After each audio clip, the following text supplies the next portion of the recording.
Welcome to the new episode.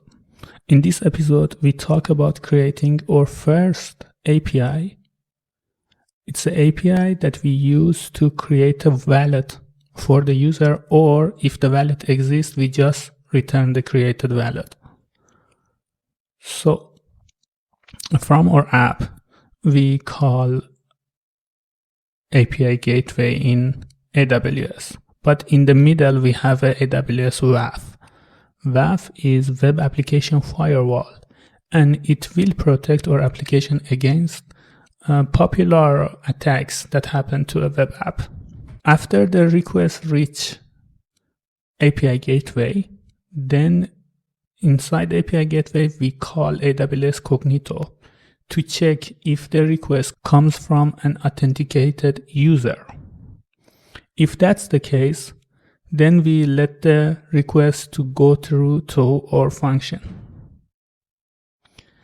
Inside this function, we will create the wallet, or we check the database and we see if the wallet exists, we will retrieve it.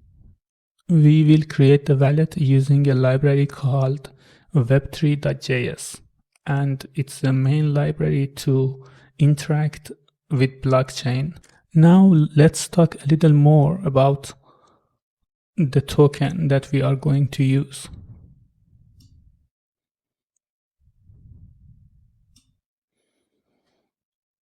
I told you we send a request from React Native to API Gateway, but in order for the request to go through API Gateway, first we need to have a token inside the request header.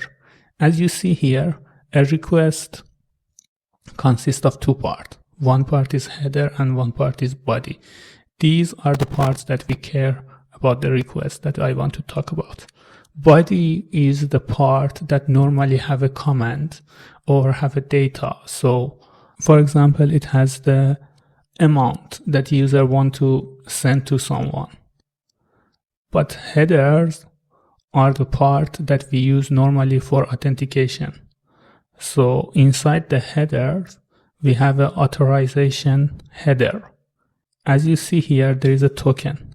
And this token, we need to retrieve it in our app from AWS Amplify SDK after login. So after we log in, we can call one of the APIs in AWS Amplify SDK and get the token.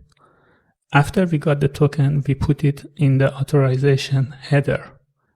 After request reached API Gateway, then it will check the token and check if it's valid. I encourage you to read more about JWT tokens. They are a topic of their own. Maybe later I will create a video about them when we need to understand more